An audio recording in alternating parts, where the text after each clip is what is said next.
기도하고 시작하겠습니다. 자비하신 하나님, 오늘도 감사드립니다.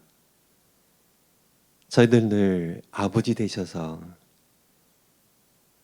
인도하시고 보호하시고 여기까지 오게 하셨습니다. 저희들 다시 한번 하나님 앞에 우리에게 말씀하시는 말씀 듣기 위하여 다시 섰습니다. 우리에게 말씀해 주시옵소서. 우리가 듣고 순종하는 저희들 되겠습니다. 감사드리며 예수님 이름으로 기도하옵나이다. 아멘. 예, 오늘 모처럼 좀 정각이 시작했네요. 예, 출석하신 모든 분들께 주님의 이름으로 환영합니다. 예, 앞서 우리 유금주 교수님 너무 귀한 강의 해주시고 계시고요. 또 이제 오후에 우리 정성우 총장님 또 귀한 강의 해주시고, 또 그 사이에 제가 또 하나님 말씀 전하는 기쁨을 여러분과 함께 누리도록 하겠습니다. 우리가 민수기 공부하고 있는데, 민수기 구약 성경의 네 번째 성경이죠. 네 번째 성경. 주제가 뭐라고요? 우리 전광 목사님 통해서 계속 우리가 배웠던 것처럼 영적 전쟁입니다. 영적 전쟁. 하나님께서는 민수기 1장부터 12장까지 출애굽시킨 첫 세대를 어떻게 하셨어요?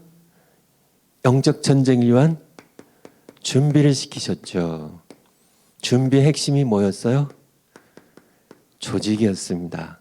하나님께서는 첫 세대를 잘 준비시키는 진영을 갖추게 하시고, 행군의 순서를 정하시고, 나팔을 만들게 하시고, 이제 구름이 떠올라서 이제 하나님께서 바란 광야의 가데스까지 인도하셨는데, 거기에서 이제 오늘 두 번째 13장부터 25장까지 오늘 반역에 대하여, 반역입니다. 누구에 대한 반역이에요?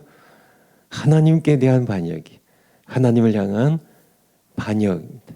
반역선을 이 말씀 함께 파워포인트 보면서 함께 공부하도록 하겠습니다. 올려주실까요?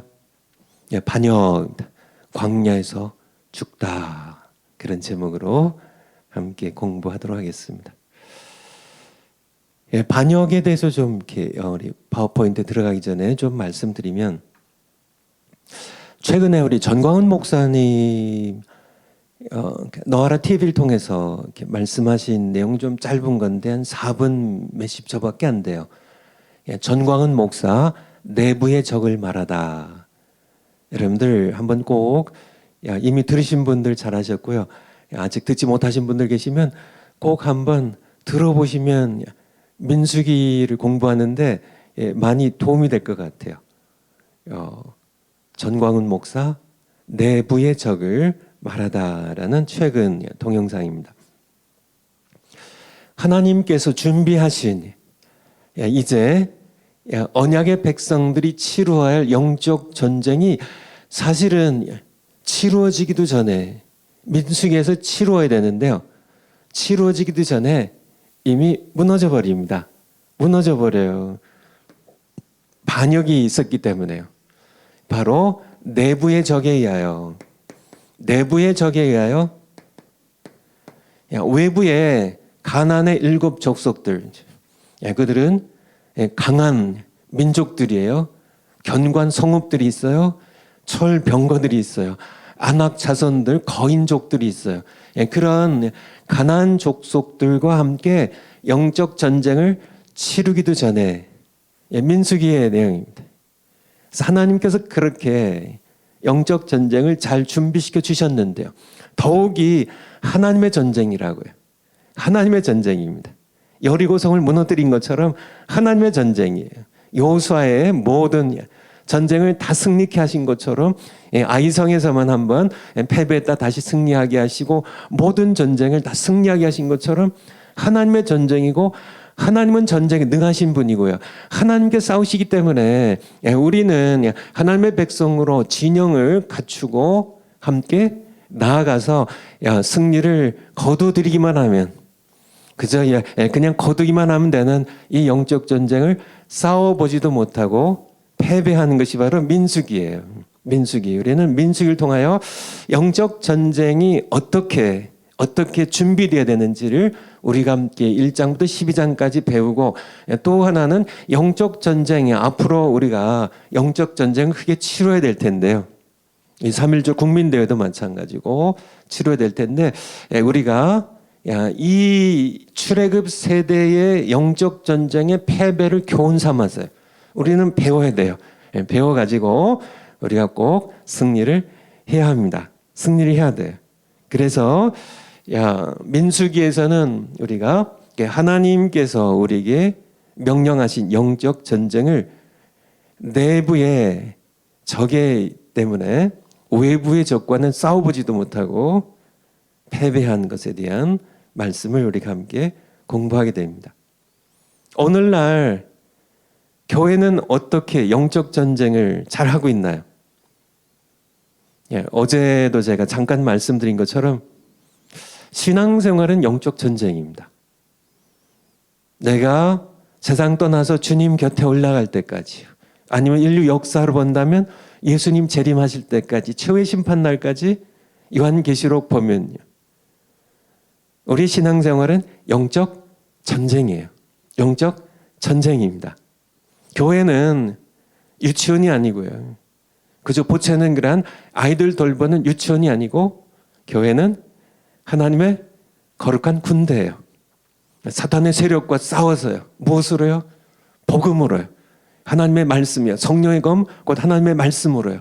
우리가 기도로요. 싸워서 많은 지옥 갈 영혼들을 사탄의 손에서 건져내는 것. 이 싸움을 우리가 싸워야 되는데요. 선교는 전쟁입니다. 전도도 전쟁이에요. 교회는 하나님의 영적 전쟁을 치러야 되는 그런 하나님의 군대임을.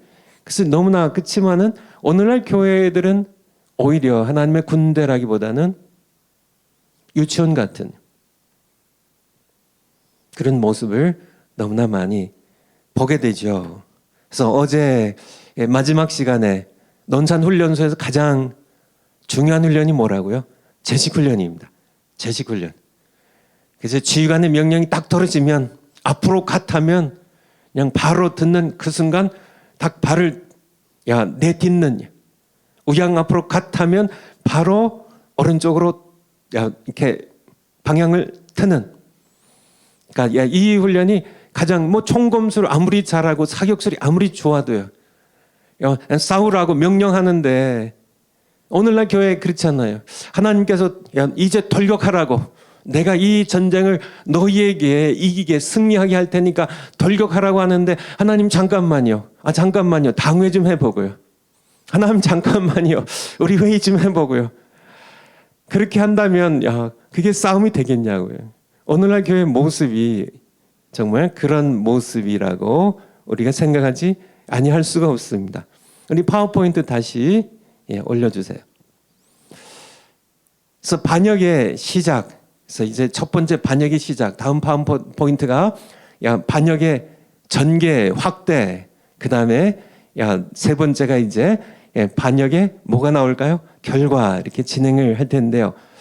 그렇다면 반역이 어디서 시작이 됐나? 정탐꾼들 12명을 보냈죠. 민수기 13장에 정탐꾼 12명을 보냈는데 지파마다 두령된 사람입니다. 지휘관들 12명을 지파마다 한 명씩 해서 보냈는데 10명의 보고에서 시작이 됩니다. 그들의 보고는 부정적이었다는 것이에요. 부정적이었습니다.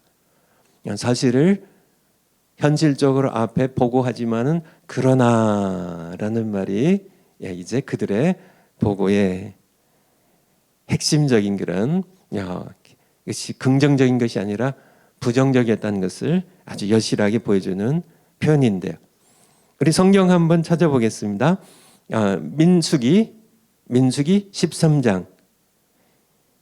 민수기 13장 23절부터 한번 보죠. 다 보고 싶지만은 13장 23절. 또 에스골 골짜기에 이르러 거기서 포도 한 송이 달린 가지를 베어 둘이 야, 이제 정탐꾼 갔던 12명 가운데 둘이 그냥 포도송이가 얼마나 큰지 둘이 막대기 끼어 메고 또 뭐가 있었어요? 석류가 있었어요. 또요? 무화과가 있어요. 다 이게 모세가 보내면서 그렇게 얘기했거든요. 다 이렇게 살펴보고 거기에 과일들을 가지고 오라고 했기 때문에 그래서 취해가지고 돌아오는 거죠. 24절에 이스라엘 자손이 거기서 포도송이를 벤 거로 이렇게 배 갖고 왔습니다. 그것을 에스골 골짜기라고 이게 포도송이 같이 이렇게 에스골이라는 것이 이렇게 뭉쳐져 있다는 포도송이 같은 그런 뜻입니다. 에스골 골짜기라 칭하였더라. 25절에 40일 동안의 땅을 탐지하기를 마치고 돌아와. 26절 바란 광야 가데스에 이르러 그래서 지난 이렇게 여정이 어디에서 끝났어요? 바란 광야에서. 바란 광야까지 드디어 이제 둘째 달 이제 구름이 떠올랐죠. 그래서 바란 광야까지 가서 거기에서 이제 12명의 정탐꾼을 보내는데 이제 본진이 모세와 함께 이스라엘 백성들이 바란 광야에 특별히 가데스 조금 더 자세히 얘기 드리면 가데스 바네아에까지 거기에 진출해서 머물고 있었습니다. 이 바란 광야 가데스는 어디라고요? 지도 생각나시나요? 약속의 땅 가나안 땅의 남쪽 입구예요. 남쪽 입구까지 전진해서 거기에서 이제 다시 26절요. 모세와 아론과 이스라엘 자손의 온 회중에게 나와 그들에게 회복하고 그 땅 실과를 보이고 모세에게 보고하여 가로되 당신이 우리를 보낸 땅의 간즉 하나님의 약속의 땅이죠. 벌써 600여 년 전에 아브라함에게 네 후손에게 주겠다고 하신 이 언약의 땅의 간즉 과연 젖과 꿀이 그 땅에 흐르고 이것은 그 땅에 가나안 땅의 실관이다. 28절에 그러나 27절 사실이지만은 그러나 그 땅 거민은 강하고 성읍은 견고하고 심히 클 뿐 아니라 거기서 아낙 자손을 보았으며 거인족이죠. 그래서 이 말씀 들어가기 전에 한번 제가 준비한 가나안 땅에 지금 이스라엘 땅에 과일들 사진을 제가 한번 모아봤거든요. 실제로 지금 이스라엘에 방문해 보면 있는 과일들입니다. 한번 사진 한번 제가 이렇게 모아온 사진들 한번 올려주세요. 이게 뭘 것 같으세요? 여러분들 아시죠? 한번 뭐라고 한번 답해 보세요. 다 아시죠? 이게 감람 열매입니다. 감람 열매. 알리브라고 하죠. 알리브. 감람 열매예요. 감람 열매. 이게 여기에서 감람류가 나오는 겁니다. 그 다음 사진요. 이건요. 익으면은 까맣게 변해요. 안 익었을 때 초록색이에요. 저렇게. 그러면서 빨간색으로 바뀌었다가 까만색으로 바뀌면은 다 익은 거예요. 여러분 아시겠죠? 그 다음 사진요. 이게 나무에 달려있는 안 익었을 때 감람나무의 가지에 달려있는 감람 열매입니다. 그 다음이요. 이거는 상당히 좀 익었죠. 그 다음이요. 이게 이제 감람나무들이에요. 여기에 이제 감람 열매들이 맺히는 그런 모습. 다음 사진. 이건 뭘 것 같으세요? 무화과입니다. 무화과. 제가 미국에 살 때 저희 집 앞에 큰 무화과 나무가 있었는데요. 그래서 무화과가 2번 열려요. 보니까 아마 이스라엘도 그렇지 않을까 싶은데요. 봄에 한 번 열리고 또 여름 지나가면서 또 더 많이 열리는데요. 이게 무화과입니다. 무화과의 뜻이 아시죠? 꽃이 없다는 무 없을 무에 꽃화자거든요.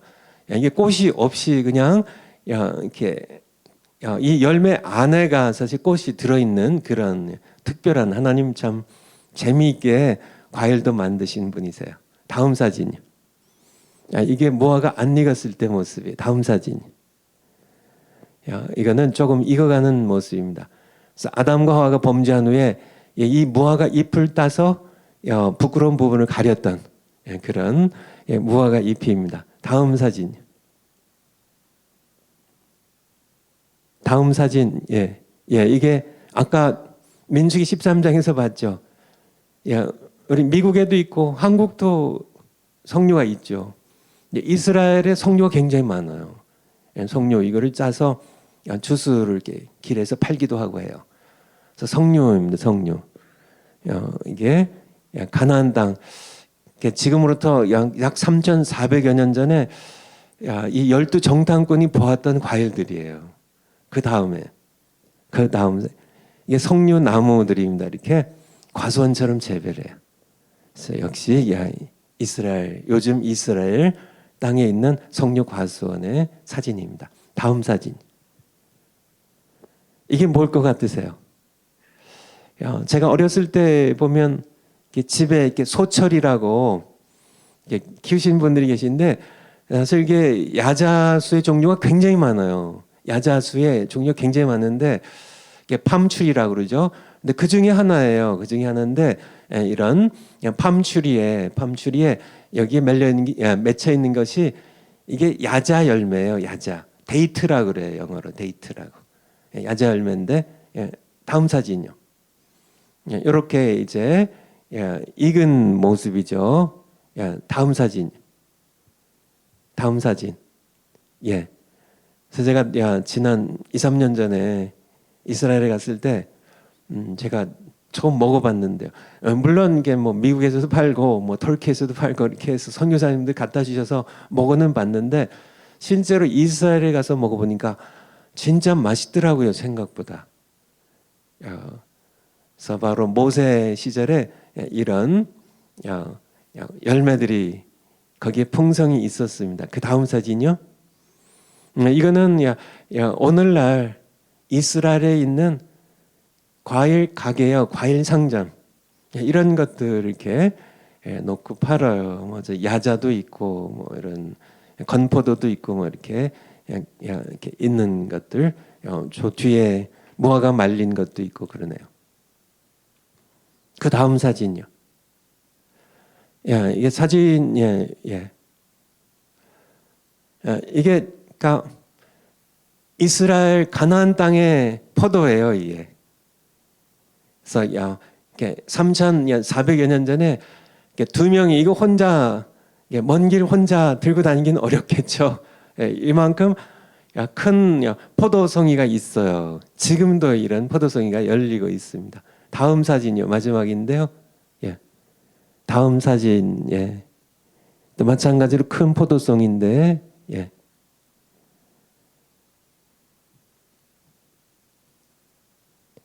이런 큰 포도송이가 이렇게 함께 이렇게 열려서 이거를 나무 덩굴이죠. 포도나무는 덩굴 끊어가지고 둘이 작대기 끼어가지고 모세와 이스라엘 회중에게 가서 보고했던 이런 사진입니다. 이런 사진의 열매들 이렇게 쭉 보면서 여러분 어떤 생각이 드세요?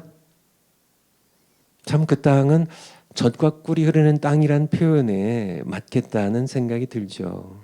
물론 하나님께서 이른 비와 늦은 비를 적당한 때 내리시고 하나님이 돌보실 때 젖과 꿀이 흐르는 겁니다. 하나님께서 버려두시면 어떤 비옥한 땅도 황폐해져요. 다 황폐해집니다. 하나님께서 새 언약의 땅으로 돌보시는 땅이기 때문에 사실은 젖과 꿀이 흐르는 땅인데 그곳에 가면 과일들이 달고 맛있고 풍성한 지금도 이렇게 생각이 나는데요. 요단강가에 이제 여리고 쪽으로 한번 갔었는데 그쪽에 여리고랑 사해 쪽에 요단강가로 이렇게 쭉 그 야자수들이 굉장히 많더라고요. 굉장히 많아요. 거기에 그 야자 열매들이 주렁주렁 엄청 많이 열렸는데 그러한 것들을 보면서 정말 이 땅이 젖과 꿀이 흐르는 땅이 맞다는 생각을 했던 적이 있습니다. 다시 우리 파워포인트로 돌아가면 이들이 보고 온 땅입니다. 이들이 보고 온 땅이에요. 그들의 보고에 앞서서 이렇게 이렇게 정말 과연 젖과 꿀이 흐르는 그런 좋은 땅입니다. 좋은 땅입니다. 그러나 그 성읍의 주민들은 강하고 성읍들은 견고하고 뒤에 나오지만은 그들은 철병거들을 가지고 있고 우리는 다 없잖아요. 더욱이 그들은 거인족들이 안악 자손들이 있어서 올라가면 우리는 패한다, 죽는다는 부정적인 보고를 하게 됩니다. 우리 다시 성경으로 다시 가서 성경 쭉 살펴보겠습니다. 민수기 13장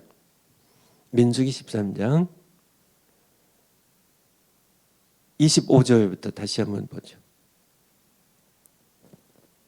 13장 25절 조금 의해요.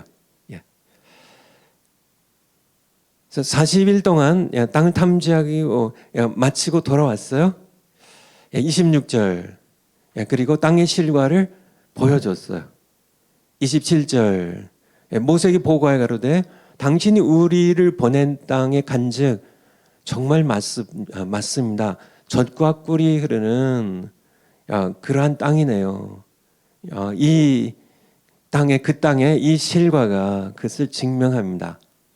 그러나 땅은 좋지만은 그러나 그 땅에 좋은 땅이니까요.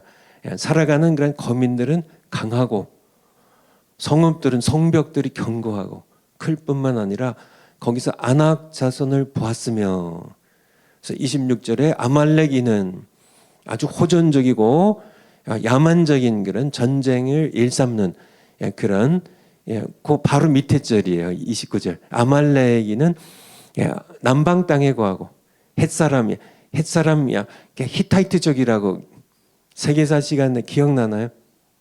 철기 문명을 처음 발명한 그런 사람들이 헷족속이에요. 여부스 족속, 아모리 족속, 애들이 산지에 거하고 가나안인들은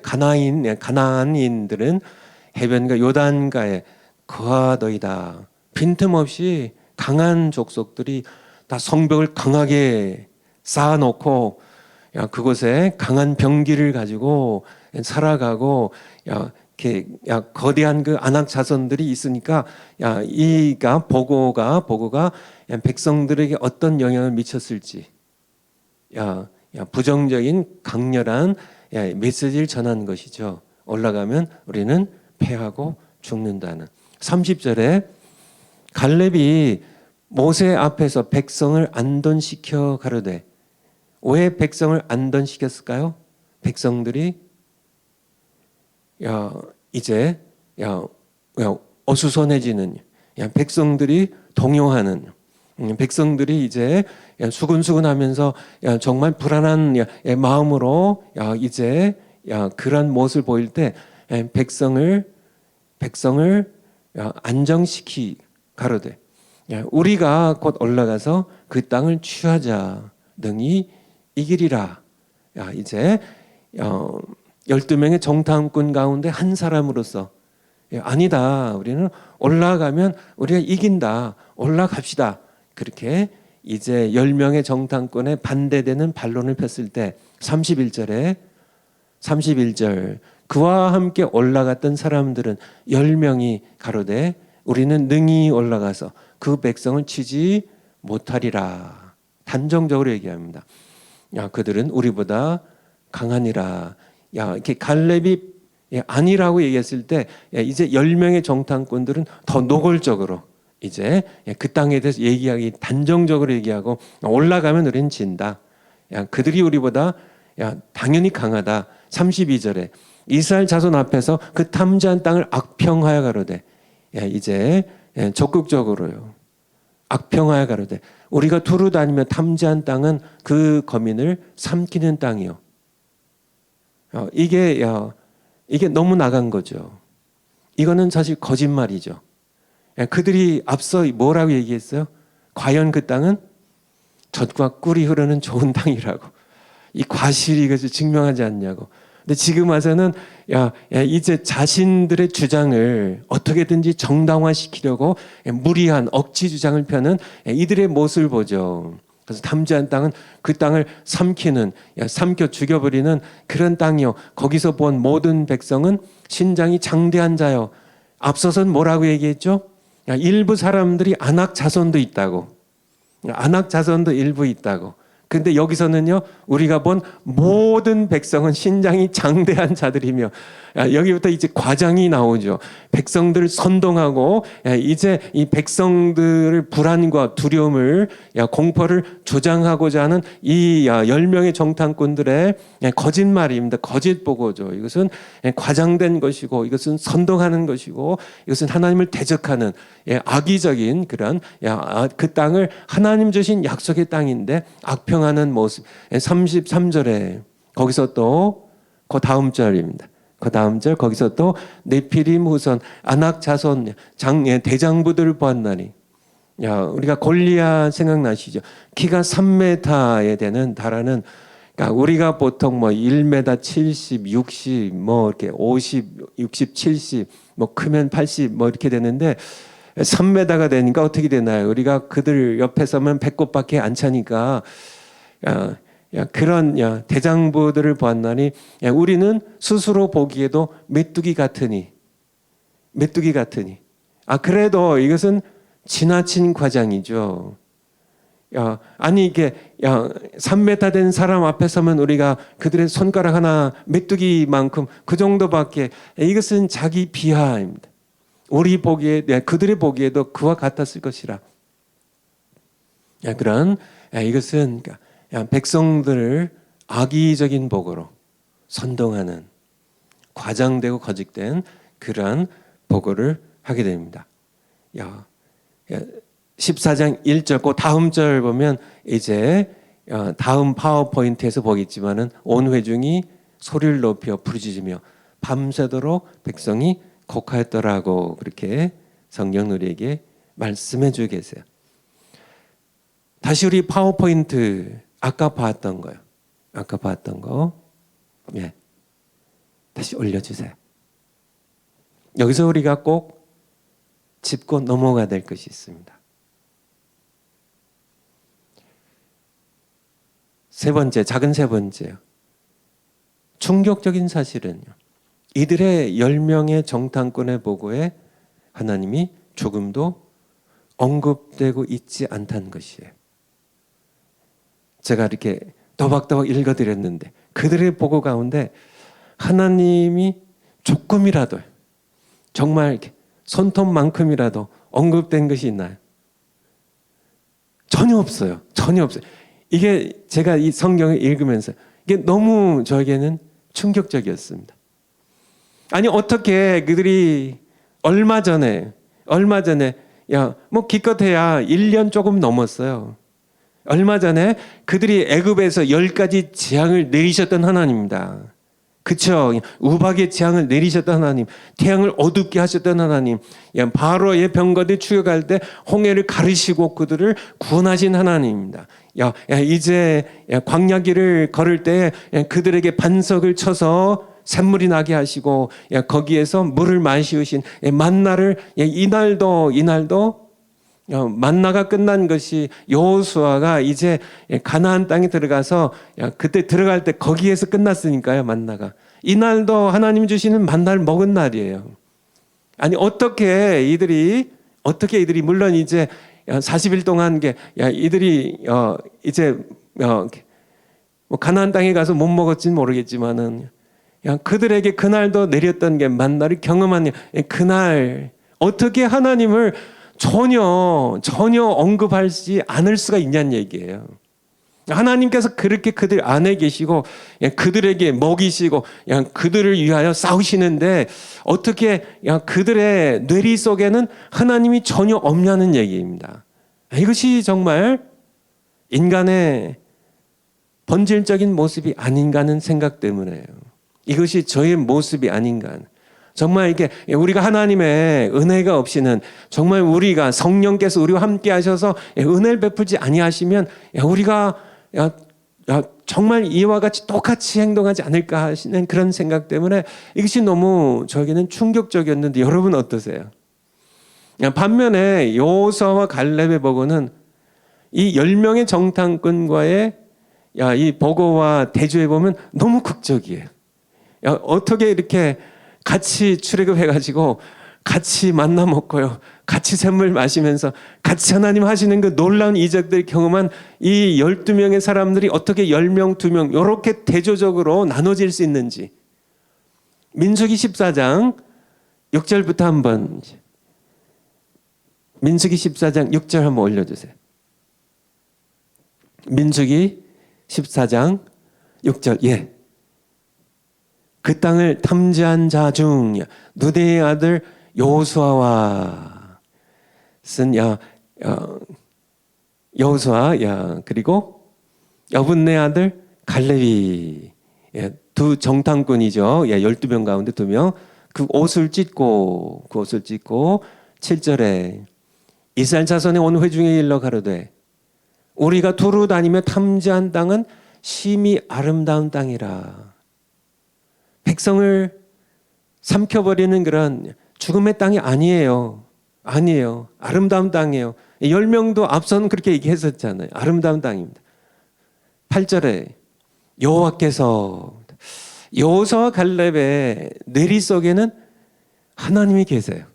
하나님이 거기까지 그들을 10가지 재앙으로 또 홍해를 가르시고 참 말할 쓴물을 달게 하시면서 여기까지 인도하셨던 시내 산에 그렇게 참 영광 가운데 빽빽한 구름 가운데 불 가운데 강림하셨던 하나님이, 그들이 이 여호수아 갈렙의 마음 가운데는 이 하나님이, 여호와 하나님께서 이미 자리 잡고 계셨음을, 그들의 모든 말 가운데요, 그들의 모든 생각 가운데 하나님이 계심을. 그래서 여호와께서 우리를 기뻐하시면 우리를 여호와께서 그 땅으로, 가나안 땅으로 인도해 들이시고 그 땅을 우리에게 하나님께서 우리에게 주실 것이라고. 보지 않았냐고. 애굽에서 우리를 이끌어 내실 때 보지 않았냐고. 반석을 명하여 샘물이 나게 하실 때 우리가 보지 않았냐고. 우리에게 주실 것이라고. 이는 과연 젖과 꿀이 흐르는 땅이라. 9절 오직 여호와를 거역하지 말라. 또 그 땅 백성을 두려워하지 말라. 그들은 우리의 밥이라. 10명의 정탐꾼은요, 그들 앞에 우리는 메뚜기라. 근데 아니죠. 믿음의 사람입니다. 하나님을 마음에 둔 사람들은 그렇지 않습니다. 그들이 비록 강한 주민들이고 철병거가 있고 성벽들이 견고하고 아낙 자손들이 있다 할지라도 하나님께서 우리와 함께 계시기 때문에 그들이 우리의 밥이라고요. 그들의 보호자는 그들에게서 떠났고, 왜 하냐면 여호와 하나님께서 우리와 함께 계시면 그들의 보호자는 떠날 수밖에 없어요. 여호와는 우리와 함께 하시느니라. 그들을 두려워하지 말라. 10명의 정탐꾼의 보고에는 충격적으로요, 하나님에 대한 언급이 전혀 없어요. 전혀 없어요. 이게 정말, 아니 그렇게 하나님을 경험하고도 하나님 말씀하시거든요. 내가 애굽에서 보였던 모든 이적들을 그들이 보고도 나를 10번이나 시험한 이 불순종의 이 백성들, 내가 얼마까지, 언제까지 참으려 하는 하나님의 마음의 표현이 나와 있는 것처럼, 민수기 14장에 나와 있는 것처럼. 그런데 너무 대조적이잖아요. 이 두 명의 말에는 전부 여호와께서 우리에게 그 땅을 주실 것이라고. 여호와께서 기뻐하시면 우리를 그 땅으로 인도하실 것이라고. 여호와를 거역하지 말라고. 그들의 보호자는 떠났고 여호와께서 우리와 함께 계시기 때문에 그들이 우리의 밥이라고. 너무 대조적인 게 아닌가요? 어떻게 그렇게 같은 여정을 걸어왔으면서 어떻게 그렇게 갈릴 수 있을까? 오늘날 이 시대를 볼 때도 마찬가지입니다. 마찬가지. 우리 다 함께 하나님을 섬기며 신앙생활을 해와도요, 과거에 이스라엘 백성들이 소수 여호수아와 갈렙만, 그리고 이제 모세 아론과 이들만 하나님을 마음 가운데 두고 믿음으로 따랐을 뿐이요, 대다수의 백성들과 10명의 정탐꾼들은 실제로는 하나님의 백성이요, 그렇잖아요. 출애굽했잖아요. 하나님 주신 만나 먹었잖아요. 하나님과 언약 맺는 자리에서 함께 피로 언약 맺을 때 그 자리에 있었잖아요. 하나님의 말씀에 청종하겠다고 그렇게 함께 언약 맺은 그들이지만은 그럼에도 불구하고 그들은 실제적인 무신론자였다는 겁니다. 무신론자들입니다. 한번 파워포인트 한번 다시 한번 올려주실까요? 재미있는 표현을 하나 제가 올렸는데요. 파워포인트. 오늘날도 올려주세요. 오늘날도 맨 밑에 줄입니다. 하나님의 백성 안에 practical atheist. atheist는 무신론자라는 뜻이에요. atheist. 무신론자. practical이라는 표현이 좀 이렇게 독특한 표현인데요. 그러니까 어떤 무신론자냐면 practical, 실제적으로 현실적으로는 무신론자라는 어떤 무신론자들이냐면 전부 하나님 믿는다고 말들 해요. 주일날이면은 다 교회 가서 예배드려요. 성가대에 서서 성가대원으로 하나님 찬양도 해요. 심지어는 교사도 해가지고 아이들도 가르쳐요. 그런데 본인이 현실의 삶 속에서는요, 하나님에 대한 생각이 없어요. 전부 세상 사람과 똑같아요. 그러니까 중대한 문제가 발생했습니다. 이스라엘 백성들이 이제 가나안 땅을 정복해야 되는 전쟁을 앞에 두고 있어요. 결정해야 되는 그런 순간에는 전부 무신론자가 되어버려요. 전부 현실만 보죠. 현실만. 그 땅의 주민들은 강하고 성벽들이 견고하고 우리가 아무것도 없는데 가서 우리가 싸워서 이길 수가 있을까? 현실적인 얘기만 합니다. 현실적인 얘기. 거기에 땅은 좋은데 과실이 정말 풍성한데 정말 우리가 가면 그들을 우리가 싸워서 이길 수가 없다. 그들이 우리를 이긴다. 우리는 죽임을 당하고 처자들은 전부 노예가 될 것이다. 그렇게 현실적인 정확한 그런 생각들은 갖고 있을지 몰라도요. 그들의 뇌리 속에는 하나님이 없어요. 우리 저울 가운데 저울에 천칭이라는 게 있죠. 천칭이라는 거는 저울 가운데요. 그래서 제가 저울 하나를 그려볼게요. 그래서 여기에 이렇게 접시들이 있습니다. 접시들이 밸런스 스케일이라고 하는데요. 그래서 여기다가 이제 이렇게 이렇게 저울 줄을 넣죠. 줄을 넣고 그래서 여기에 무게를 다는 겁니다. 예를 들어서 여기가 이제 가나안 족속들이에요. 가나안 족속들. 그들은 강한 주민들이 강해요. 왜냐하면 철병거들이 있기 때문에. 그들은 성을 갖고 있어요. 성벽을 쌓고 있어요. 높이 견고하게 해요. 그들에게는 아낙 자손들 거인족들이 있어요. 여기에 그릇에 담았습니다. 이스라엘 철병거 있어요? 없어요? 무기 제대로 있어요? 없어요? 없어요. 담을 게 별로 없어요. 성벽 있어요? 없어요? 아니요. 무슨 지금 광야 헤매다가 왔는데 무슨 성벽이 있어요? 성벽도 없어요. 이들은 거인족이 없어요. 그냥 평범한 사람들입니다. 그러면은 어떻게 되나요? 당연하죠. 10명의 정탐꾼의 견해로는 우리는 저울이 이쪽으로 기울 수밖에 없다는 얘기예요. 우리는 다 죽고 만다는 얘기입니다. 그런데 여호수아와 갈렙은 뭐예요? 여기에 뭘 포함시켜요? 우리 저울에 하나님이, 우리 보호자인 하나님은 우리와 곁에 계시다고요. 하면은 여기가 아무리 무겁다 할지라도 이것들은 전부 패배할 수밖에 없다는. 오늘날 마찬가지입니다. 3.1절 국민대회가 있는데요. 여러분 어떻게 보세요? 3.1절 그때 우리가 국민대회를 합니다. 좌파들의 모든 행태를 우리가 지금 너무나 많이 보고 있어요. 언론들이 뭐 집중적으로 좌파를 미화하고 있고 변호하고 있지만은 그럼에도 불구하고 그렇게 밝혀지는 것들 보면 좌파 정부가 얼마나 우리 민족을 크게 무너뜨리고 있고 경제도 다 무너뜨리고 전부 정치도 다 개판으로 만들어 놓고 이제 어떻게든지 김정은 정권과 중국에 함께 편을 모아가지고 우리나라를 망치는 그런 길로 나가고 있는데 이것에 대하여 우리가 함께 영적 전쟁을 하고 있는데요.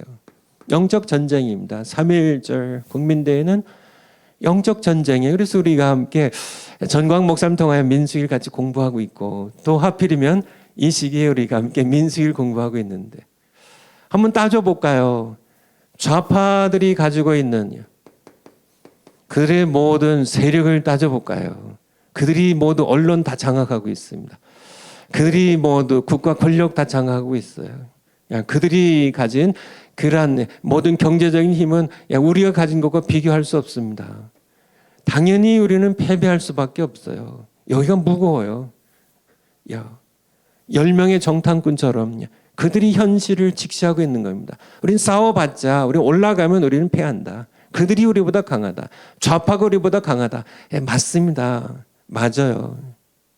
우리보다 강합니다. 우리보다 더 교활하고요.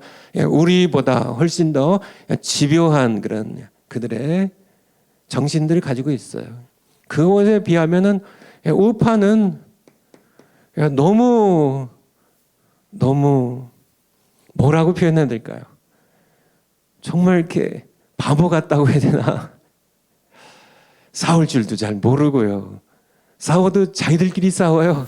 아까 민수기의 반역 내부적으로 무너졌다는 우파의 정말 좌파하고 제대로 한번 싸워보지도 못하고 민수기에 이스라엘 백성들이 가나안 족속들과 함께 전쟁을 싸워보지도 못하고 내부에서 무너져가지고 광야에서 다 죽어버리는 것처럼요.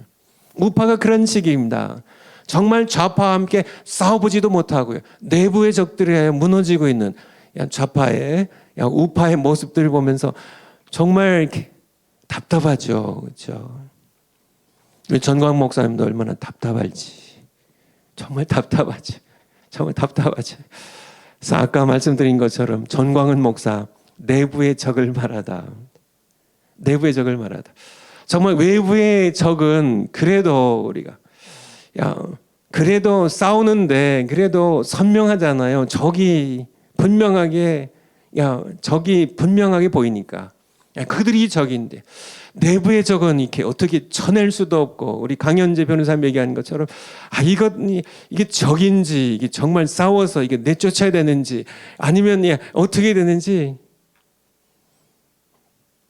그런 모습 우리가 바로 하나님이 우리 편에 계시다는 여호수아와 갈렙처럼 우리가 하나님 빼놓고 정말 현실적인 실제적인 무신론자들이 되어가지고 뭐 다 이렇게 하나님 믿는다고 얘기하고 다 그럽니다. 뭐 문재인 대통령도 무슨 천주교 교인이라고 얘기하나요?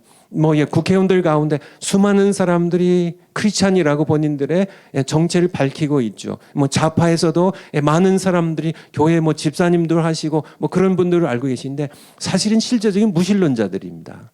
그들의 사고 자체는 원래 이 좌파의 사고에는 유물론적이기 때문에 하나님이 없어요. 그들은 무늬만 크리스찬일 뿐입니다. 그들은 무신론자들, 실적인 무신론자들입니다. 그런데 문제는 우파라고 하는 정말 보수적인 신앙을 갖고 있다고 하면서도 현실에 들어가 보면 자녀들의 진로에 무슨 문제가 생기거나요. 집안에 무슨 어려운 일이 닥치거나 교회에 무슨 어려운 일이 닥치거나 조국에 무슨 우리 국가에 어려운 일이 닥치면은 그때 그들의 모든 생각은 현실적인 면들만 고려해가지고 우리는 패한다고 생각하는 그러한 10명의 정탐꾼 같은 정말 그런 실제적인 무신론자들이 practical atheist들이 얼마나 교회 안에 많이 있는지 하나님은 그들의 뇌리 가운데 없어요. 그냥 말만 해. 믿는다고 하고 뭐 교사로 하고 심지어 목사님 선교까지 가셔도 그들의 모든 사고는 현실적입니다. 현실적으로 이래서 우리는 질 수밖에 없고 그들이 더 강하기 때문에 우리는 싸우러 올라가면 안 되고 3.1조 국민대회는 이거는 망할 수밖에 없고 그거는 패할 수밖에 없고 왜냐하면 그들이 철병걸 가지고 있기 때문에 그들은 성벽을 갖고 있기 때문에 좌파들은 강하기 때문에 그렇게 해서 내부에서 무너뜨리고 마는 그런 일들이 오늘날 계속 진행되고 있는 모습 보면서 우리가 다시 한번 하나님 앞에 설 필요가 있습니다. 우리 다음 파워포인트요. 다음 장입니다. 반역의 확산입니다. 그 앞에 거요. 반역의 확산. 반역의 확산입니다. 12명의 정탐꾼의 보고를 들었는데 12명의 정탐꾼의 이제 반역이 확산되어 갑니다. 이제 백성들은 2명 따라갔어요. 10명 따라갔어요. 10명 따라갑니다. 10명 따라가. 숫자가 많았기도 하지만은 부정적인 보고에 성동되는 백성들입니다. 백성의 반응은 즉각적이고 폭발적이었다는 겁니다. 믿음의 말보다 부정적인 말의 전염력이 훨씬 빠르고 강합니다. 민수기 14장 1절 아까 잠깐 봤는데 다시 한번 보죠. 민수기 14장 1절 14장 1절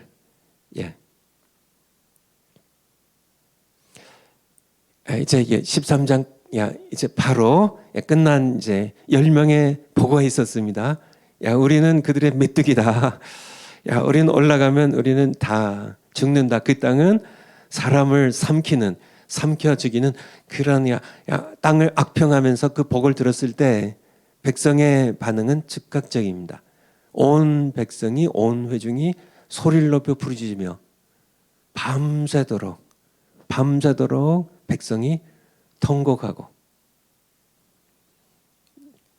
시바로 2절 맞아 볼까요? 이스라엘 자손이 다 모세와 아론을 원망하며 온 회중이 그들에게 이르되 우리가 애굽 땅에서 죽었거나 이 광야에서 차라리 죽으면 좋았겠을. 3절에 어찌하여 여호와가 3절 우리를 그 땅으로 인도하여 칼에 망하게 하려 하는 거. 우리 처자가 사로잡히리니 우리는 다 죽고 우리 처자가 사로잡히리니 애굽으로 돌아가는 것이 낫지 아니하랴. 4절에 한 장관 세우고 이제 모세 필요 없다. 우리 한 장관 세우고 애굽으로 돌아가서 애굽 돌아가면 어떻게 될까요? 노예 생활하는 겁니다.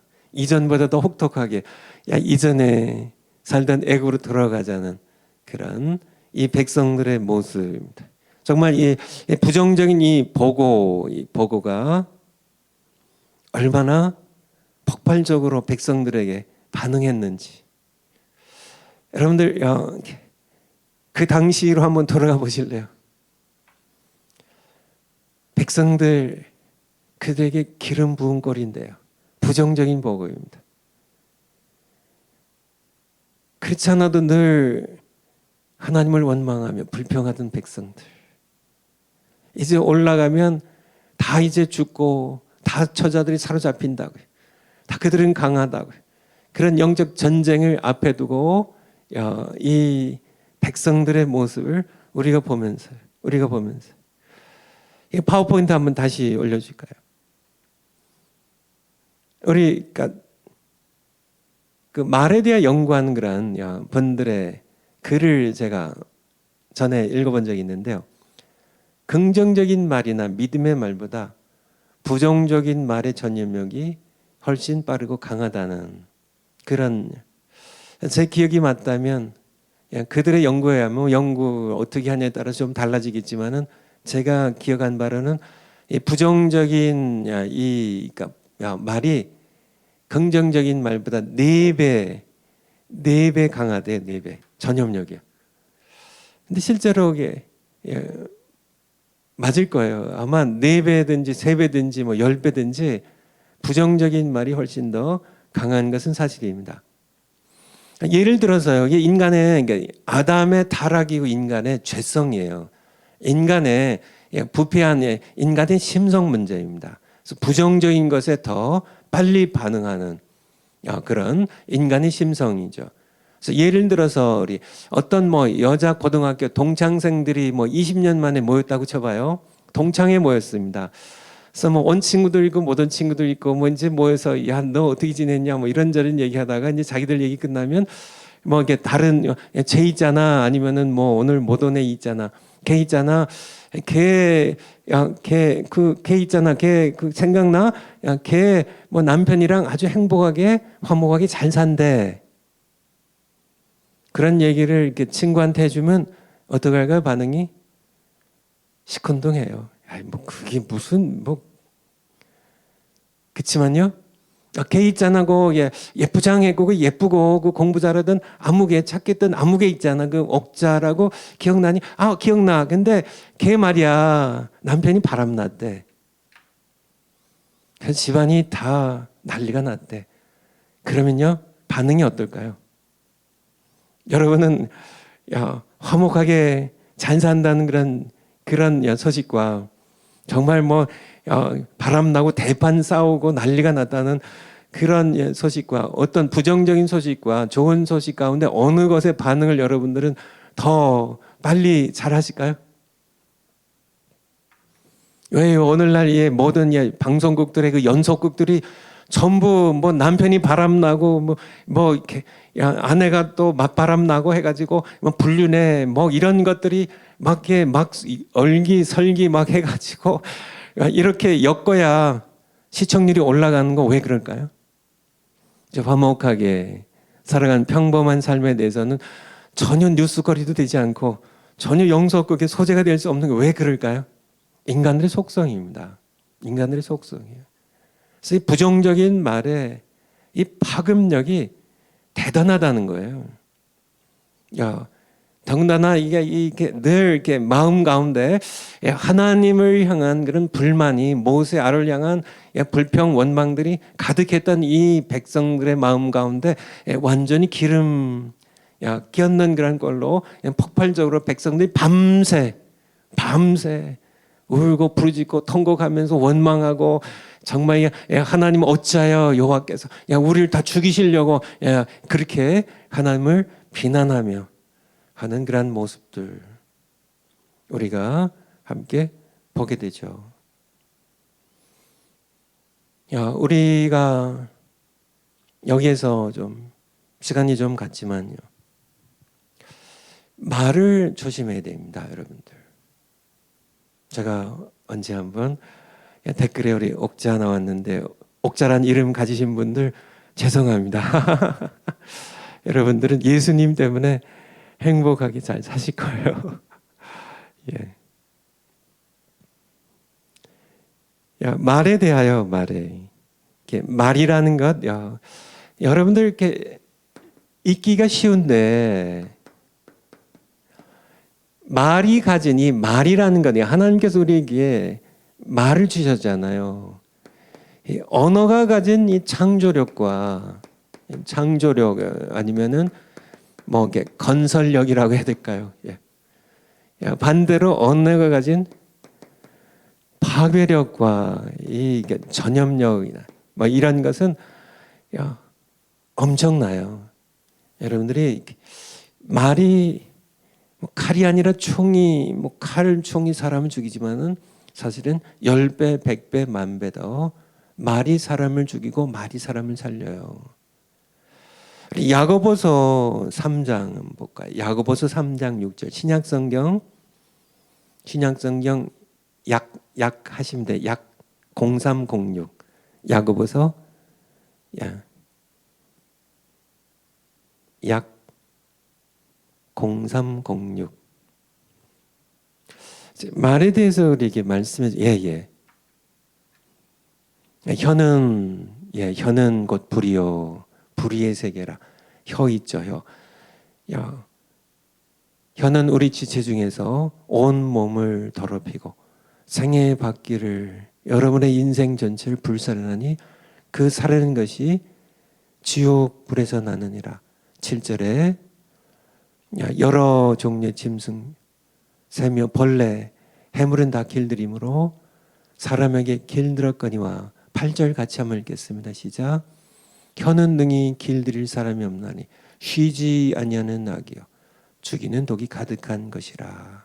9절에 보면 이것으로, 이 혀로요, 우리가 우리 아버지 하나님을 찬송하고. 그러니까 지금 이 말씀은 세상 사람들에게 주신 거예요? 아니에요. 우리 믿는 하나님의 백성들, 여러분과 저에게 주신 겁니다. 이것을, 이 혀로 우리가 우리 주 아버지 하나님을 찬송도 하고요. 또요, 이것으로 9절, 이것으로 하나님의 형상대로 지음받은 사람을, 우리 형제자매를 저주하나니 한 입으로 찬송과 저주가 나는도다. 내 형제라 이것이 마땅치 아니하니라고. 혀는 우리의 생애 바퀴를 불지르는, 우리의 삶 전체를 불지르는, 좀 지옥에서 나는 그러한 악이요 불이요 독이라고 우리에게 말씀해주고 있는 혀의 파괴력이 얼마나 강할지. 10명의 정탐꾼의 이 보고가 뭐 그냥 보고 아니에요 하지만은 이것이 가져오는 이 파괴력이에요. 이 파괴력이 여기서 시작된 겁니다. 여기에서 시작이 되어가지고 이스라엘 백성들이 40년 동안 20세 이상의 모든 남자들은 광야에서 전부 죽어야 됐던 그런 결과를 뭐가 가져왔다고요? 가나안 족속들의 철병거가 가져왔나요? 아니에요. 그들의 견고한 성이 이스라엘 백성을 패배시켜서 쫓겨나가지고 광야에서 그렇게 다들 죽었나요? 아니에요. 10명의 부정적인 말 때문에 거기서 시작되어가지고 그 다음에 누구의 혀로 옮겨가요? 온 회중 이스라엘 백성들이 혀로 옮겨갑니다. 이스라엘 온 회중의 백성들이 또 입으로 죄를 짓습니다. 부정적인 말을 쏟아부어요. 하나님을 원망합니다. 모세를 원망합니다. 애굽으로 돌아가자고요. 그들이 그렇게 하나님을 반발하는 그런 모습을 우리는 함께 보게 되죠. 우리가 앞으로 이스라엘 백성들처럼 영적 전쟁해야 되는데요. 우리에게 있어서도 중요한 것이 말입니다.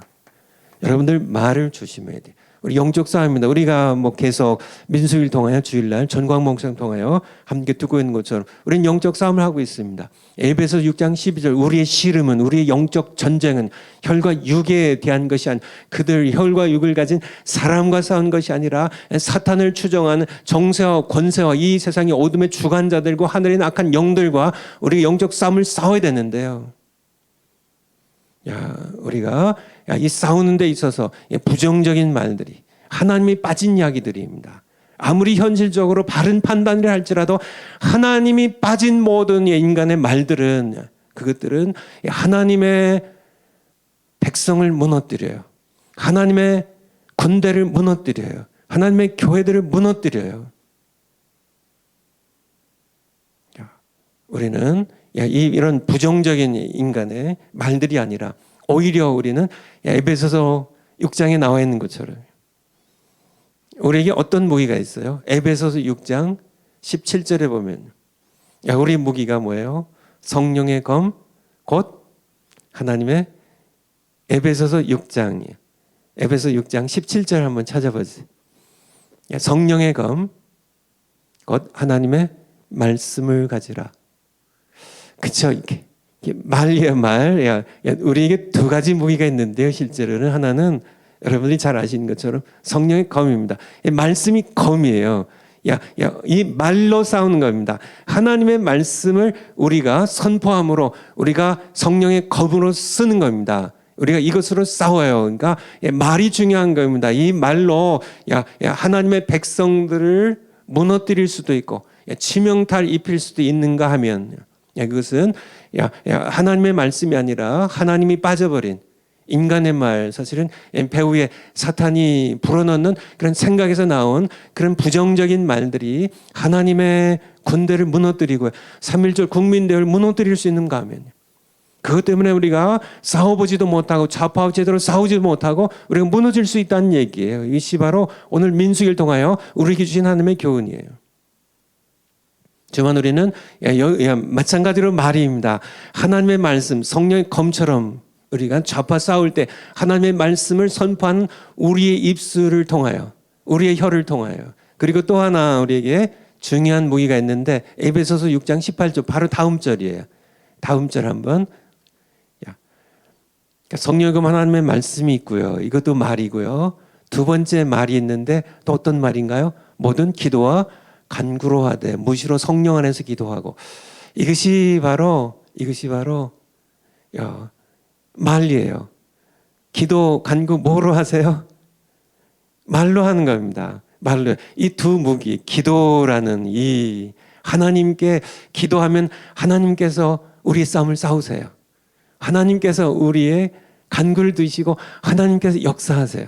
하나님께서 이 좌파들 무너뜨리세요. 기도가 이 말로서 우리의 혀로서 하는 기도로서요. 우리가 선포한 하나님의 말씀으로서 우리가 싸워야 되는 것에 대하여 우리에게 말씀해 주고 계십니다. 말씀해 주고 계세요. 우리가 함께 이번 국민대회 때 어떻게 싸워야 될지에 대하여 여러분들이 분명하게 아시고 싸우셔야 됩니다. 우리 파워포인트 다시 한번 아까 거 올려주세요. 원망하며 아까 봤죠. 애굽으로 돌아가자고요. 모세 필요 없다고. 한 사람 세워가지고 돌아가자고요. 이것은 말은 쉽게 했을지 모르겠지만 하나님께서는 그들을 거기까지 인도하신 것이 바로 거슬러 올라가면 아브라함과 그들의 조상 아브라함과 600여 년 전에 하신 약속을 이루시기 위하여 거기까지 인도하신 겁니다. 그것은 하나님을 멸시하는 거예요. 여러분들이 애를 써가지고 자녀들에게 시장에 가서 이렇게 야채도 사고 고기도 사고 맛있는 음식을 정말 하루 이틀 이렇게 계획을 하고 음식을 맛있는 거를 자녀들에게 이제 학교 갔다 와서 이렇게 해서 이렇게 딱 줬는데 이 자녀들이 엄마가 그렇게 사랑으로 정성껏 힘을 들여서 준비해온 여러분의 음식을 퇴하고 침을 뱉고 안 먹어야 하고 나가서 정말 이렇게 무슨 햄버거 사 먹고 그렇게 한다면 여러분들을 뭐 하는 거예요? 멸시하는 거죠. 감사한 줄 모르고 건강에도 좋지 아니한 그런 음식들 먹으면서 그렇게 한다면 하나님에 대한 멸시입니다. 하나님께서 그렇게 말씀하고 계세요. 민수기 14장 11절 한번. 민수기 14장 11절. 민수기 14장 11절. 여호와께서 모세에게 이르시되 이 백성이 어느 때까지 나를 멸시하겠느냐. 내가 그들 중에 모든 이적을 행한 것도 그렇잖아요. 애굽 땅에서 10가지 재앙을 보았잖아요. 홍해가 갈라진 것 보았잖아요. 자기네들이 마른 땅을 건넜으니까 그것도 생각하지 아니하고 어느 때까지 나를 믿지 않겠느냐. 어느 때까지 나를 멸시하겠느냐. 어느 때까지 나를 믿지 않겠느냐. 여러분들 오늘날 하나님의 백성들은 좀 나을까요? 제가 목회를 해봐서 아는데요. 저도 마찬가지고요. 정말 하나님을 정말 너무 많이 멸시하는 10명의 정탐꾼 그렇게 보고서도요. 그렇게 하나님의 광대하심을 하나님의 그 놀라운 이적들을 직접 보고 목도했음에도 불구하고요. 그렇게 하나님 없이 또 여전히 세상으로 돌아가서 세상 사람과 똑같아져. 오늘날 하나님의 백성들도 정말 교회 주일날 교회 나가는 것 빼놓고는 정말 평일날 보면 정말 신자인지 세상 사람인지 구별이 안 가는. 생각하는 게 전부 하나님이 없어요. 전부 세상 사람들처럼 이것은 이렇게 암을 피하려면 이렇게 해야 되고 이렇게 어떻게 문제가 생기면 이렇게 해야 되고 전부 현실적인 생각만 하지. 하나님께서 우리와 함께 계시기 때문에 암이 내 밥이라는 세상의 모든 그런 좌파의 모든 정보들이 아무리 강하다 할지라도 맞아요. 우리는 그들보다 우리가 어리석고 그들보다 우리가 힘이 약하고 맞습니다. 그들보다 우리가 준비가 덜 돼 있고 그들보다 우리가 훈련되지 못했고 정말 그들보다 우리는 뭉치지 못하고 늘 서로 싸우고 치고받고 내 배 적이 돼가지고 서로 상대를 무너뜨리려고만 애를 쓴 그런 우파의 모습 진영을 보면서 정말 좌파가 정말 잘하는구나. 뭐 조국만 우리 대한민국은 망치지만 않는다면 그들이 너무 잘하잖아요. 그들은 말도 말에 엄청난 힘을 그들은 알아요. 그래서 좌파가 정권을 딱 잡으면은 그들이 먼저 하는 게 뭐예요? 언론을 장악해 버립니다. 언론을 장악해 버리고 언론을 통해서 백성을 통제해요. 말이라는 것이 얼마나 중요하니 이 좌파들은 일사불란하게 자기들끼리 싸우다가도 문제가 탁 닥치면은 이들은 딱 뭉쳐버리는데 우파들은 문제가 닥쳐도 적이 앞에 있는데 우리가 무너뜨리는 좌파가 앞에 있는데 우파들은 자기들끼리 자기들의 이권 놓고 싸우냐고요. 싸워보지도 못하고 무너지고 마느냐.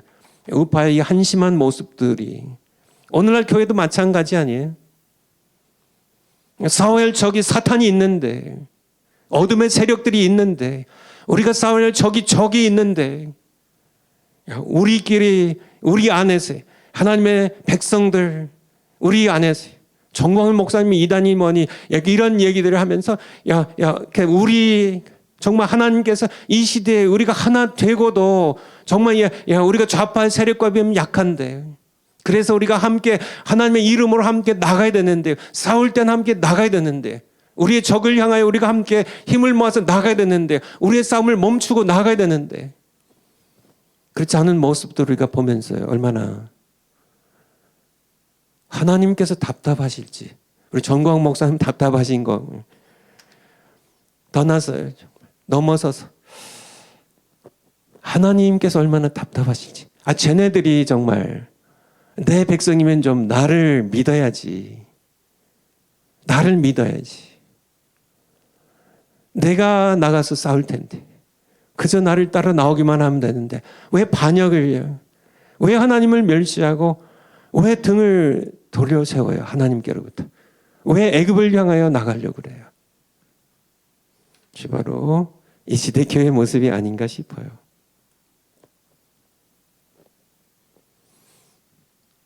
우리 다음 파워포인트로 넘어갈까요? 우리 아까 거 다시 한번 보고요. 여러분들 파워포인트 다시 올려주세요. 그들에게는 믿음도 없고 의리조차 없었다. 믿음도 없었고요. 그래도 이 좌파들은요. 그래도 이 세상 사람들 가운데 그래도 제대로 된 사람들은 그래도 의리라도 있죠. 근데 어떻게 하나님의 백성들은 믿음도 없고 의리조차 없냐고요. 참 정말 마음이 좀 그렇죠. 아니 의리도 없어요. 제가 우리 정광 목사님 옆에서 이렇게 보면서요. 참 우리는 믿음의 공동체잖아요. 믿음으로 성령께서 하나 되게 하셔서 예수 그리스도의 몸을 이룬 우린 조직체잖아요.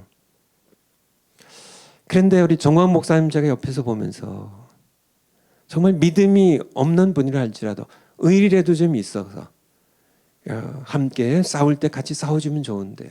그동안 함께 지낸 정이 있고요. 또 그동안 함께 나눈 사랑들이 있고 도움들이 있으니까 그런데 그러니까 믿음 하나님을 믿는 믿음이 없는 것 넘어서서요. 의리조차 없어서 배반하고 떠나는 그런 분들 볼 때 물론 이렇게 전관 목사님도 완전한 분은 아니시죠. 오직 하나님과 그의 아들 예수 그리스도만 완전하시죠. 그렇지만은 하나님께서 모세도 완전하지 않았잖아요. 모세도 완전하지 않았습니다. 그래서 가나안 땅에도 못 들어가고요. 또 구스 여인을 이방 여인을 취해서 아내로 삼으면서 그도 완전하지 않죠. 그럼에도 불구하고 하나님 세우신 종이기 때문에 그를 세우신 하나님을 존중한 마음으로 우리가 함께 선한 싸움을 싸우자는 얘기예요. 그런 말씀을 드리는 겁니다. 그 다음 파워포인트. 반역의 결과입니다. 아까 반역의 시작은 어떻게 됐어요? 10명의 정탐꾼들의 부정적인 말이 이 말의 폭발력입니다. 이 말의 전염력, 이 말의 파괴력에 대하여. 그래서 이게 어떻게 확대가 됐어요? 백성들이 그 부정적인 말, 2명의 믿음의 말보다는 긍정적인 하나님 앞에 긍정적인 말보다는 10명의 이 부정적인 말이 완전히 백성들을 폭발시킵니다. 그냥 밤새도록 울고 부르짖고 난리가 나죠. 원망하고 불평하고 정말 이렇게 모세를 거의 저주하다시피 하면서 다시 애굽으로 돌아가겠다는 이렇게 확대가 됐고요. 그 결과는 어떻게 됐을까요? 그 결과는 언약의 땅에 들어갈 수 없었습니다. 한마디로 얘기하면 결국은 민수기는 영적 전쟁을 가르치는 성경인데요. 그래서 영적 전쟁을 가르치는데 영적 전쟁을 승리해서 가르친 게 아니라 패배해서 그냥 싸우지도 못하고 무너져서 가르치는 그런 영적 전쟁의 교훈이에요. 앞에 하나님께서는 영적 전쟁의 준비에 대해서는 우리가 영적 전쟁 이렇게 준비해야 된다는 것을 우리가 잘 배울 수 있지만은 이제 반역 쪽으로 가면 우리는 이렇게 영적 싸움을 싸우면 안 된다는 그런 교훈을 우리가 함께 배워야 돼요. 결과는 어떻게 될까요? 참담하죠. 언약의 땅에 하나님께서 그렇게 주시고자 하셨던 언약의 땅입니다. 아브라함에게도 우리가 함께 보았잖아요. 구약서론 결혼 얘기하면서부터 하나님께서 이 언약으로 계속 창세기 11장까지 이제 다시 바벨 쌓으며 범죄했을 때 하나님께서는 언약을 갖고 나오시면서 이 언약을 통하여 백성들을 구원하시기 원하셔서 이제 아브라함과 언약을 맺으시면서 후손에 관한 약속하시고 땅에 관한 약속 그때부터 하셨던 거예요. 이게 뭐 하루 아침에 하나님께서 줄까 말까 이런 게 아니었다는 얘기입니다. 하나님께서는 그렇게 역사를 진행하시면서 주시기 원하셨던 이 언약의 땅을 걷어차 버리는 백성들의 모습입니다. 민수기 14장 23절 21절부터 한번 민수기 14장 21절부터 14장 쭉 내려가셔서 21절부터 그러나 진실로 하나님께서 말씀하시는 겁니다. 나의 사는 것과 여호와의 영광이 온 세계에 충만할 것으로 맹세하노니 하나님의 말씀이요 나의 영광과 애굽과 광야에서 행한 나의 이적을 보고도 이같이 10번이나 나를 시험하고 내 목소리를 청종치 아니한 그 사람들은 23절 내가 그 조상들에게 아브라함, 이삭, 야곱에게 맹세한 언약의 땅을 결탄코 보지 못할 것이요. 또 나를 멸시하는 사람, 이 백성들은 하나라도 그 땅을 밟지 못하고 들어가지 못하고 보지도 못하리라고 말씀하고 계세요. 24절 누군 들어가요?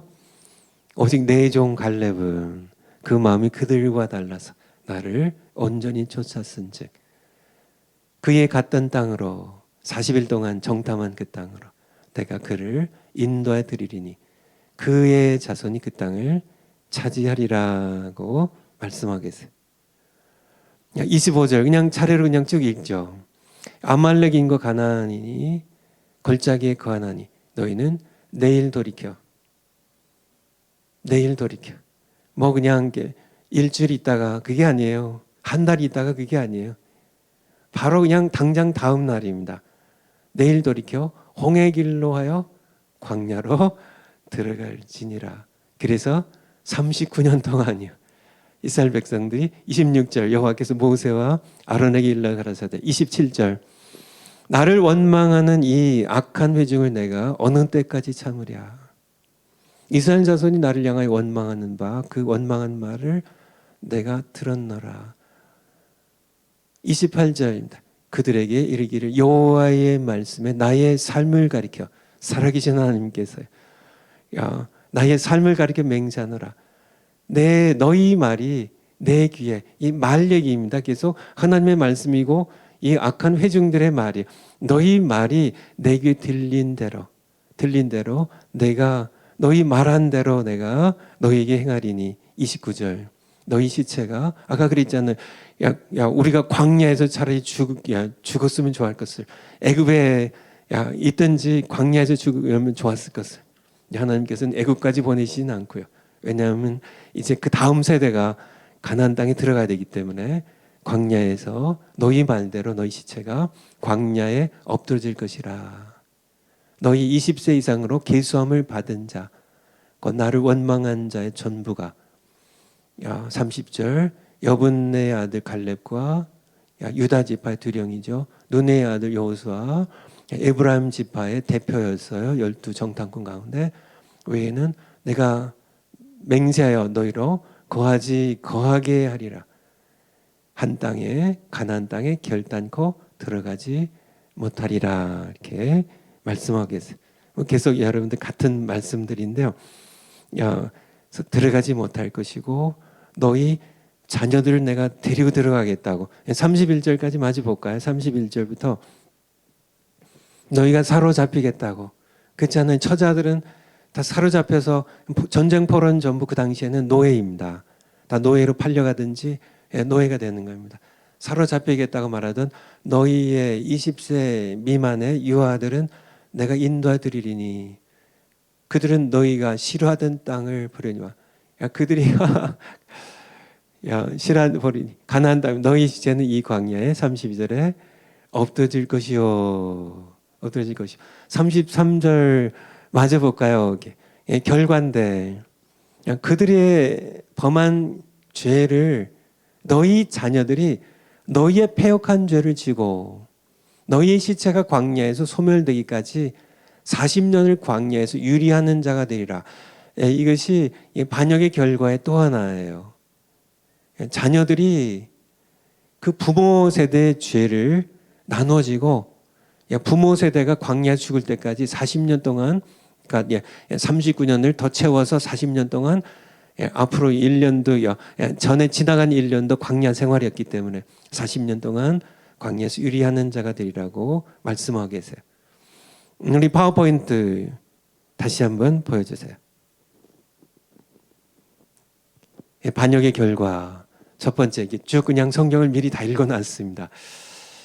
성경 말씀 기억하시면서 언약의 땅에 들어갈 수 없었어요. 반역했는데 그 결과로 하나님께서는 한 명도요, 반역 안 한 여호수아와 갈렙만 들어가고요, 한 명도 들어갈 수 없었습니다. 그리고 어디로 들어가라고 하셨어요? 25절에 보니까 당장 내일 돌이켜 광야로 들어가라고. 광야로 들어가라. 방향을 바꿔버리세요. 하나님께서 가나안 땅 지금 남방, 가나안 땅에 들어간 남방 입구까지 갔는데, 바란 광야 가데스 바네아까지 갔는데 그냥 돌이켜서 광야로 들어가라고. 그것이 반역의 결과고 세 번째 연결된 겁니다. 광야에서 이제 앞으로 39년 동안 살다가 광야에서 죽으라고요. 다 죽어야지. 40년 동안 이제 앞으로 39년 동안 다 죽어야 되는 반역의 결과입니다. 네 번째, 아까 함께 봤던 것처럼 자녀들도 그들의 패역한 죄, 반역의 죄를 함께 지고 40년간, 이 시점으로 보면 39년간 더 광야에서 방황해 있습니다. 그렇지만은 그 이후에도 이들의 반역은 멈추지 않는다는 거예요. 그렇게 반역해가지고 가나안 땅 그 젖과 꿀이 흐르는 그 포도송이를 2명이 메고 올 만큼 그 야자 열매들이 있고 포도가 있고 석류가 있고 무화과가 있고 그런 이 좋은 땅에 들어가지 못하고 그 삭막한 이제 아마 다음 월요일 날 보여드릴 텐데요. 사막에 대한 사진을 좀 보여드리는데 그 황량한 불뱀들이 있고 전갈들이 있고 정말 이게 풀포기 하나 제대로 나지 않냐고 기껏 있어야 가시나무, 아카시아 나무라고 하죠. 아카시아 나무 조각목 만드는 그런 딱딱한 나무 몇 그루만 있을 뿐 그늘조차 없는 그런 광야에서 자녀들까지 39년 동안 그들은 그 39년에 다 죽어야 됐고요. 광야에서. 자녀들도 함께 광야를 헤매고 살아야 되는 그런 고통을 가져온 그들임에도 불구하고 그들의 반역은 거기서 멈추지 않았다는 거예요. 참, 그래서 제가 파워포인트 다시 올려봐 주세요. 한번 다 찾아봤으면 좋겠는데, 이 고라 일당, 고라는 민수기 16장 1절에 보면 이스할의 아들이에요, 고라가. 근데 이스할이 누구냐면 이 모세와 아론의 아버지 아므람과 형제지간이에요. 그러니까 이렇게 아버지들이 형제지간이면 고라와 모세는 어떤 지간이에요? 사촌지간입니다. 그래서 고라가 레위 지파의 고핫 자손, 레위 지파의 고핫 자손, 이렇게 이스라엘과 아므람의 이렇게 후손들이에요. 그러니까 사촌지간이니까 고라의 입장에서 보면 왜 내가 이렇게 모세와 사촌인데, 내가 왜 아론과 사손인데 왜 우리는 레위인으로 모세와 아론 제사장들을 밑에서 섬기는 그런 왜 머슴처럼 이렇게 우린 일해야 되냐, 뭐 이런 마음을 갖고 모세와 아론을 비난하기 시작하죠. 하면서 그와 함께 힘 있는 사람들이 함께 모여요. 그런 반역이. 무리바 사건은 또 나중에 보겠지만은 나중에 다시 한번 보기로 하고요. 여기서 물 때문에 또 한번 하나님을 원망하고 모세를 원망하는 그런 사건이, 반역의 사건이 또 나오고요. 불뱀 사건은 마찬가지입니다. 여기서도 민수기 21장에 보면 또 원망하고 애굽으로 돌아가자는 또 얘기를 하게 됩니다. 또 큰 사건인데 이것도 나중에 한번 따로 띄어서 살펴보려고 그래요.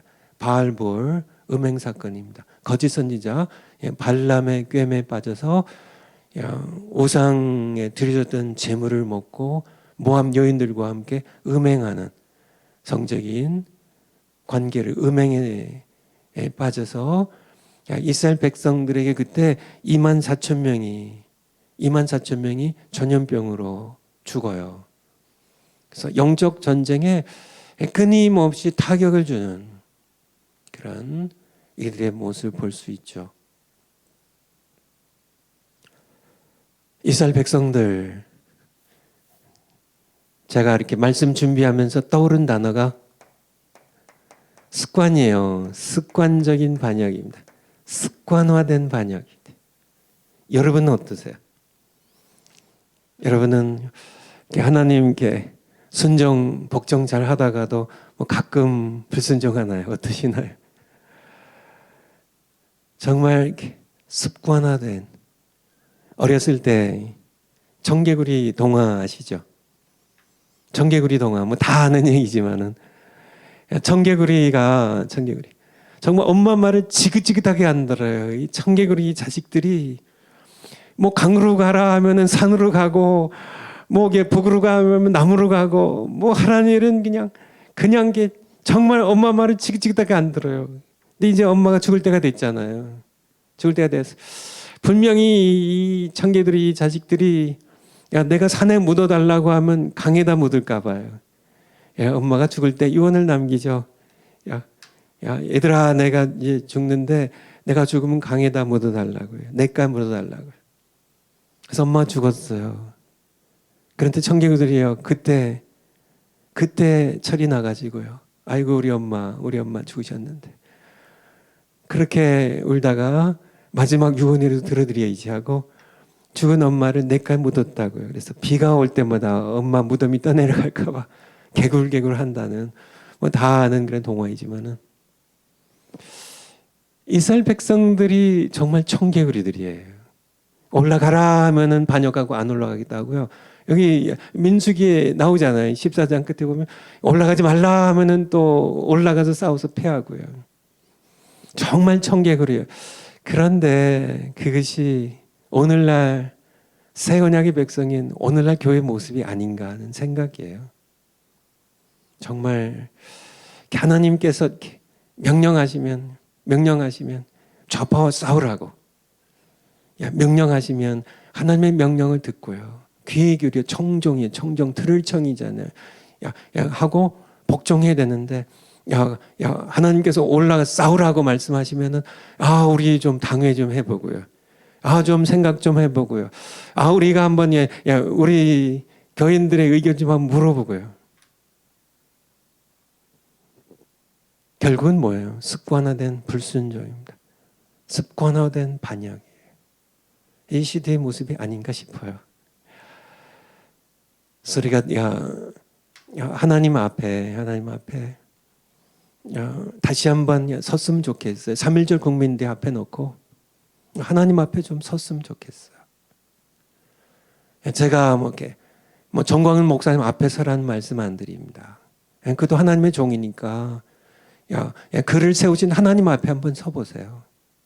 여러분의 모든 습관화된 그런 모든 불순종 이런 생각들, 이건 기고 저건 아니고 하는 여러분의 판단을 내려놓고 현실적으로 이래니까 우린 좌파 싸움은 우리는 패하고 이런 판단들은 다 부정적인 모든 판단들, 인간적인 이성에서 나온 모든 생각들은 다 내려놓고 이 시간에 하나님께서 3.1절 국민대를 앞두고 무엇이라고 여러분에게 말씀하시는지 한번 하나님 앞에 서보면 좋겠어요. 언젠가 우리는 저도 그렇고 정광 목사님 그렇고 여러분 한 분 한 분도 그렇고 목사님들 다 한 분 한 분 모두 그렇고 좌파 세력 다 마찬가지고 우리는 언젠가는 죽을 거 아니에요. 죽을 거 아니에요. 내 생에 예수님 다시 재림하시 아니하신다면 우리는 죽어서 주님 앞에 서게 될 겁니다. 언젠가는 내가 주님 앞에 내가 어떤 모양이든지 설 텐데 그때 우리가 부끄럽지 않으려면요. 정말 내가 인생이 이렇게 이것도 아니고 저것도 아닌 좌도 아니고 우도 아닌 정말 뜨겁지도 않고 차지도 아니야. 차라리 뜨겁지 못하려면 차라리 찬 것이 낫다고 그렇게 예수님께서 말씀하시잖아요. 라우디아 교회를 향해서요. 이것도 아니고 저것도 아니냐. 싸운 것도 아니고 이거 안 싸운 것도 아니냐. 어중간하게 해서 싸우는 것을 구경이나 하다가 이권이나 챙기려고 하는 아니면 아니란 곳에 그렇게 살면서 그저 세월 보내다가 헛되게 세월 다 하나님 주신 인생 전부 다 헛되게 까먹고 하나님 앞에 부끄럽게 서려고 하는 그런 그것은 비겁한 겁니다. 하나님께서 내게 생명을 내게 소중한 정말 하나님의 형상대로 지음받아서 이 땅에 태어나서 하나님의 사람으로 살아갈 수 있는 그런 나를 만들어 주셨는데 태어나게 하시고 여기까지 인도하셨는데 내가 하나님께서 내게 주신 인생에 대해 내가 책임 있게 살아야 되는 거 아닌가요? 내가 나에 대해서 내가 하나님 앞에서 내가 너에게 몸 주고 내가 너에게 눈도 주고 내가 너에게 능력도 주고 내가 너에게 이런 모든 것들 인생에 필요한 모든 것 내가 다 너에게 줬는데 내가 너에게 준 내 인생에 대해 내가 책임 있게 살고 내 앞에 왔냐고 하나님께서 물으실 때 여러분 어떻게 대답하실래요? 그냥 이렇게 편안하게 살다 왔습니다. 참 하나님께 그런 말씀 못 드리겠죠. 정말 싸워야 됐는데 싸우다가 괜히 다칠까 봐, 손해볼까 봐, 내 자리 뺏길까 봐, 세무조사 당할까 봐, 좌파 정부에서 해코지 할까 봐, 우리 자식들 어려움 당할까 봐. 그래서 못했습니다. 그렇게 하나님 앞에서 그렇게 어떻게 말할 수 있겠어요? 그렇게 말할 수가 없죠. 무책임한 삶입니다.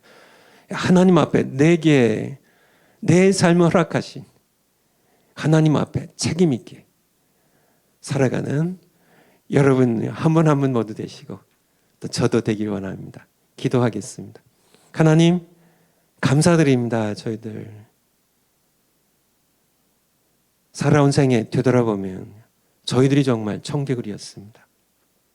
우리의 안위를 취했고 하나님께서 싸우라고 돌격을 명령하실 때 우리는 앉아서 회의했고 우리는 물러섰습니다. 오늘날 교회들 불쌍히 주시고 지휘관으로 세워진 우리 목사님들 불쌍히 계셔서 하나님의 종으로서 우리가 이 시대에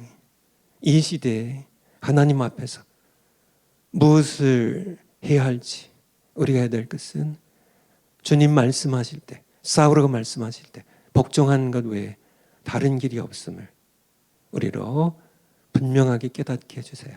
하나님께서 싸우실 텐데, 하나님께서 싸움을 이기실 텐데, 우리가 하나님 따라 나가서 거두면 되는데, 우리 함께 이번 3.1절 국민대회 때 예수님 정말 믿는 예수님께 속한 백성들은 다 함께 일어서는 귀한 날이 될 수 있도록 은총 베풀어 주세요.